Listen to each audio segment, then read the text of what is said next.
Hello everyone, Ryan here. All Eyes on Me, the untold story of Tupac Shakur. I just finally got around to watching this, and it was alright. Of course, I mean, I don't consider myself a big, diehard fan of Tupac. In fact, I don't even consider myself a big fan of rap or hip-hop in general. But from time to time, sometimes I do notice certain lyrical content from various rap and hip-hop artists.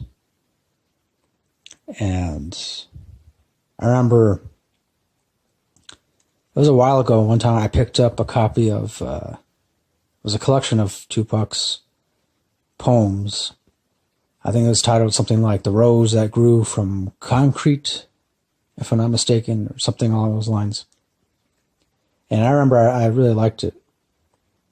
I thought his writing style to me seemed at least somewhat unique.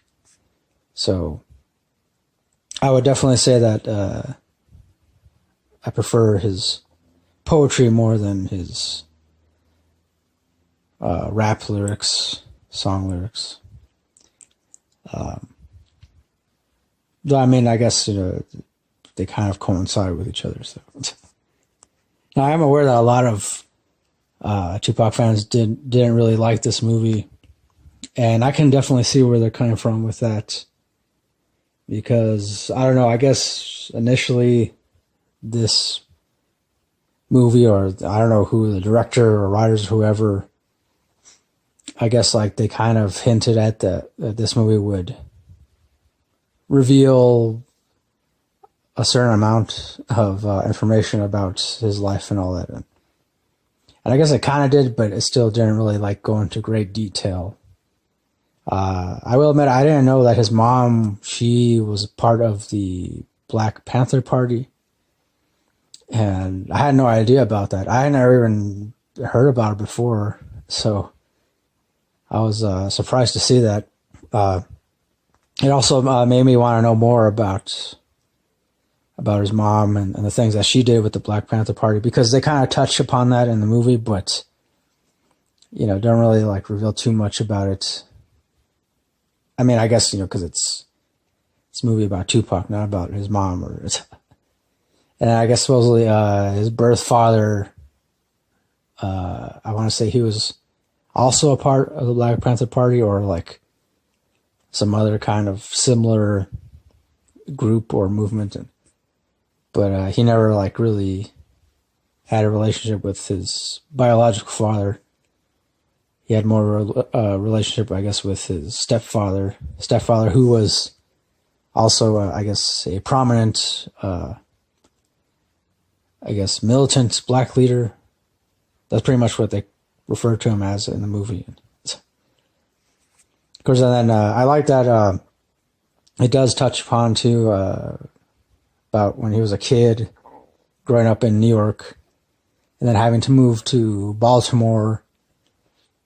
And another thing I didn't know, I had no idea that he met the actress Jada Pinkett. Of course, now I guess she's known as Jada Pinkett Smith. She's married to Will Smith.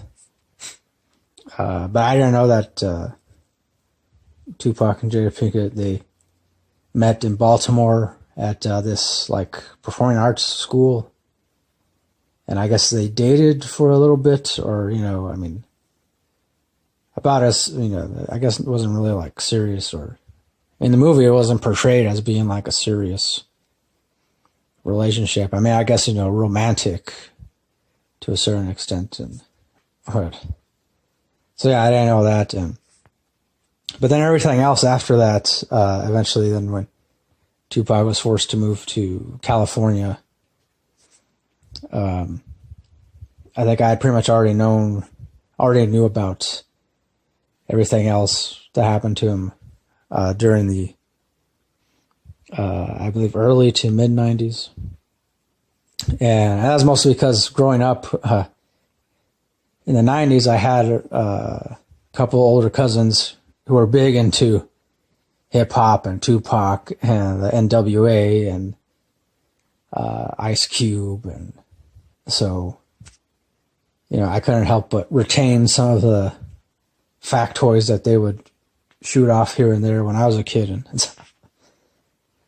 they knew a lot about the whole rap culture, hip hop culture, and so yeah, I mean, ultimately, I wasn't like too surprised by it. I mean, there's, for me, it was like I wanted to know a little more about his family, but who knows? I mean, I guess maybe his family opted to, like, they chose not to have too much revealed about themselves, and so and then of course there's really nothing new is revealed about his death, about who actually shot him, who planned it, or who may or may not have planned it. And a lot of people, I guess, like to blame that guy Suge Knight, who owns the Death Row Records.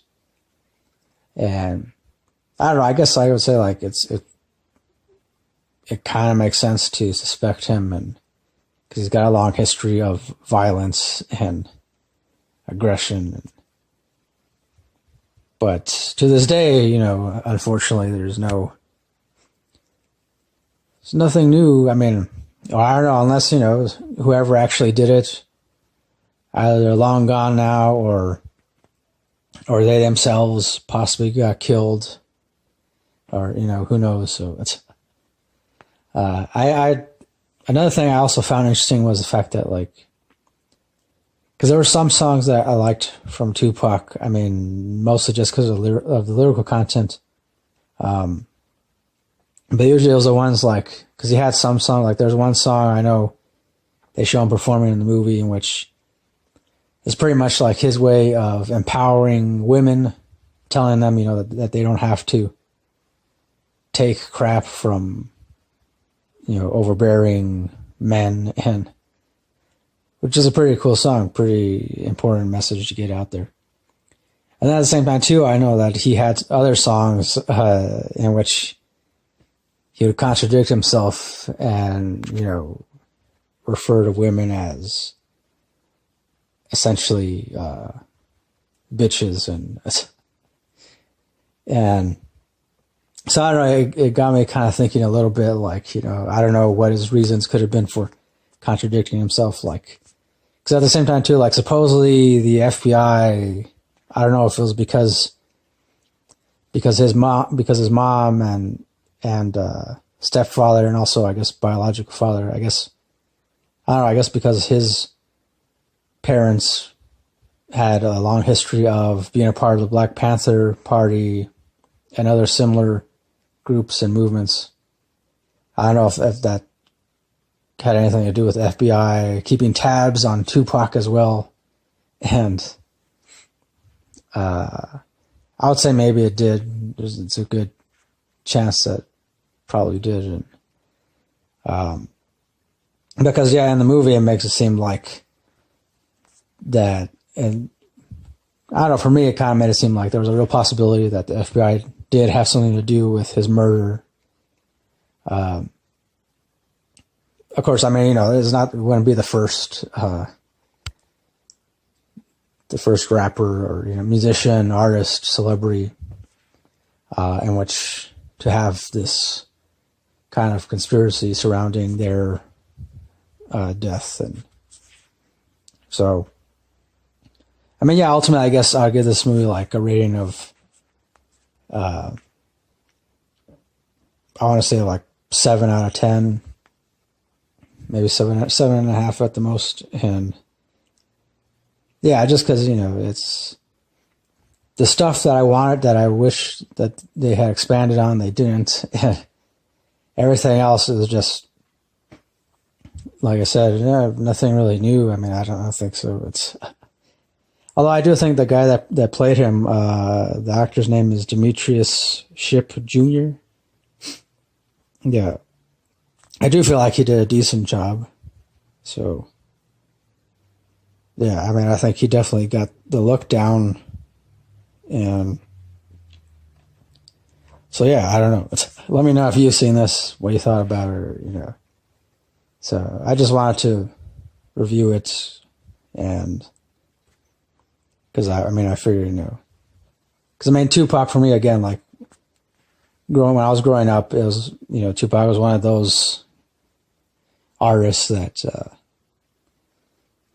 lot of my family members, my older cousins, would talk about a lot. So yeah. So that pretty much does it for this review of All Eyez on Me, the untold story of Tupac Shakur. So that'll do it. Thanks for watching. Thanks for listening. As always, till next time, don't forget, keep it real, keep on rocking, and peace.